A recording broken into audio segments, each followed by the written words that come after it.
Viņš ir ielikts. Milzum daudz jautājumu par to, kā šo nevainīgo sietu var ielikt un izņemt ārā. Parādīsim, tagad viņš ir smuki ielikts. Redzam no iekšpuses un no ārpuses. Jā, viss smuki pieguļ.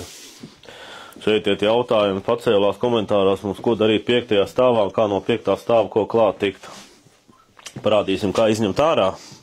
Jā, tad viegli ir jāpagriež vienkārši šitie mazie āķīši.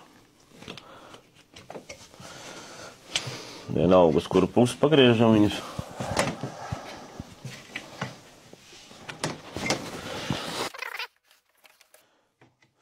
Apakšu atstājam, lai turās. Un šādi te izņemam smuki ārā. Un šis smukulis ir ārā. Bet parādīsim arī, kā viņi tagad ielikt iekšā. Tātad jā, ļoti aktuāla lieta. Cilvēki tiešām liela interesi, daudz taisam tagad. Principā varam uztaisīt sietas, ja nav liels apjoms 2–3 dienās. Tiešām 2–3 dienās. Rādam, kā liekam iekšā. Tātad iedomājamies, ka esam 20. stāvā. Mans ieteikums būs šādi. Te paņemam, apakšu atstājam, lai jāķējās iekšā, lai droši.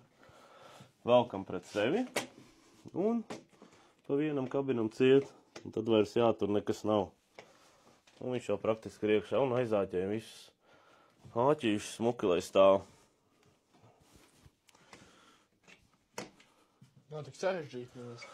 Es domāju, ka mēs iedosim kādai no mūsu meitenei ar šito pamēģināt izdarīt. Un gatavs. Un to izdarījām 20. stāvā. Bez lielām problēmām. Tā kā no ārpuses nekas nav vajadzīgs darīt. Jā, tā kā sūtam sietas, kamēr nav lielas rindas. Tikko būs +15 grādi, lielas rindas būs.